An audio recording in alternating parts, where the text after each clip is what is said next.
The Diamond Sūtra is a very popular Mahāyāna sutra. It's the most popular and the most influential sutra across the Central and East Asia. It has been translated into a variety of languages, such as the Chinese, Japanese, Korean, and Mongolian, and so on. For the first composition of this sutra, we don't know the exact time when it was compositioned in the Sanskrit, but we do know that the first time it's translated to Chinese, it's in 402. Actually, it has been translated into Chinese for several times. Some scholars think it's like 7 or 8 times, but according to my understanding, it's actually 6 times. Among all the translations, the first translation is still the most respected and most popular one. Also, this one has been subdivided into several versions, such as the unsegmented one, the 32-section version, and the 12-section version. And the second popular translation is actually the 5th translation, which one is translated by the famous Xuanzang. It's translated in the 648. That's about the Diamond Sūtra. And about the Chinese Dunhuang manuscripts, there are about 3,718 manuscripts, but most of them are somehow damaged. The complete one is only like 68 manuscripts. My job is mainly focused on the damaged parts. That's the fragmentary Dunhuang Chinese manuscripts of the Diamond Sūtra. For the BNF collection, there are about 101 manuscripts in total of the Diamond Sūtra. Firstly, there are much more complete manuscripts in the BNF collection. There are 10 manuscripts which are complete or almost complete, which is much higher than other collections around the world. And secondly, there are many precious manuscripts among the BNF collection, which thanks to Paul Pliot's sinology background, so he picked a lot of beautiful, not just beautiful, but also like a multi-linguistic, also very precious manuscripts. So among the BNF collection, there are many precious manuscripts of the Diamond Sūtra.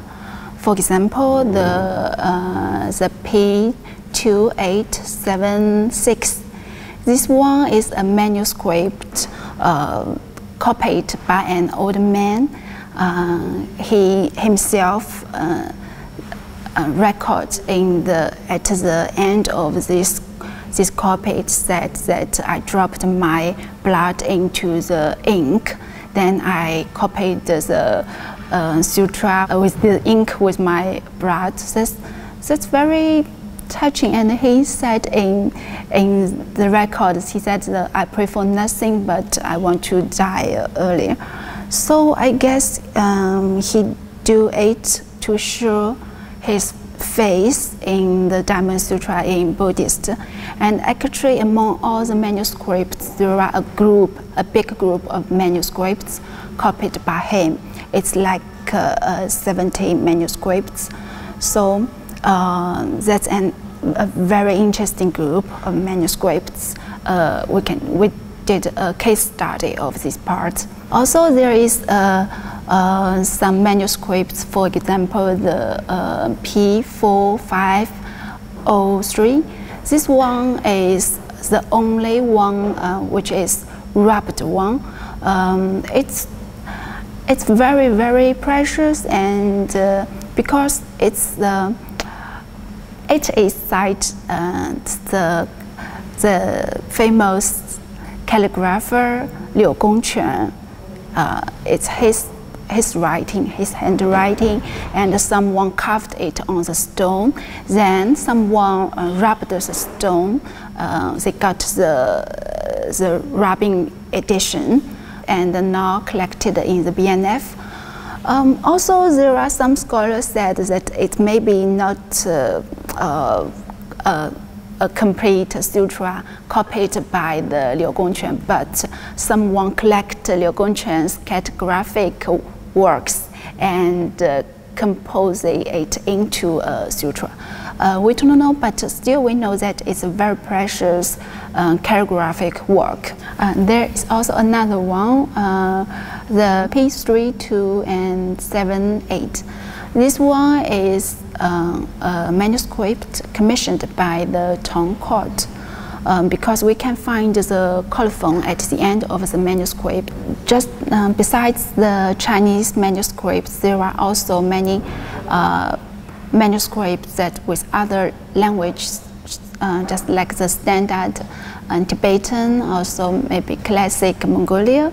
We can also find some manuscripts that it has the Chinese version in this side, and at the verso side there is some like Tibetan records of other texts. That's the interesting part, because the BNF collection, it has a multi-language and multi-culture and multi-content. We did a lot of work to piecing together the fragments, to piecing together the fragmentary Dunhuang manuscripts. And for me, I focus on the Diamond Sūtra parts. And so I try to piece together all the fragments. And then the interesting part of our work, or maybe we can say the significance of our work is, I think, firstly, we make more fragmentary manuscripts much more complete. We try to restore the original appearance of these fragments, but still they are fragments after piecing together, but some can be totally complete after the piecing work. And secondly, we want to find more information about the manuscripts. For example, the name, how we can identify the manuscripts, or date the manuscripts, or like and find who scribed it, or something other information about these manuscripts. For example, the naming, because now we can identify the fragments much more easily than earlier. We can just mostly we can just research on the online on the CBETA. Then we can find we can identify which this fragment is, but still there are some fragments that only with a few characters. So we need to identify by piecing it together with bigger fragments. Then we can see much more content, and we can make sure which sutra and which part, which version it is.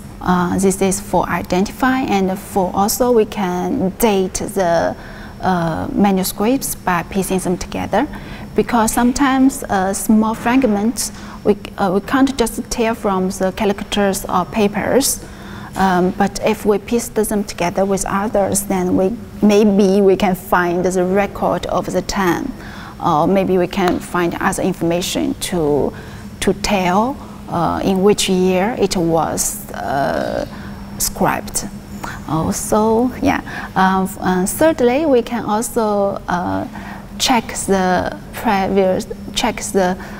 catalogs.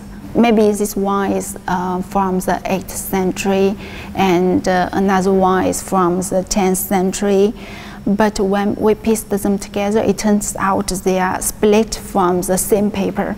So we should reconsider about the time, right? They can't be from different centuries, they are from the same paper. So that's also I think what piecing together can bring to us, that we can check the previous information if it's right or maybe it should be modified. At last, we can also we try to rethink about what are the Dunhuang documents, what are the documents, why are they reserved in the cave. And after piecing together all the fragments, we find that still they are not complete, which means when they are reserved in the cave, most of them are already fragments. But why do they reserve the fragments there? So we also refer to the resource, and we found it may be related to Dao Zhen's work. He used to want to fixing the damaged manuscripts. So maybe this is one of the reasons why are all these fragments reserved in the cave. I think that's the significance of my work. Thank you.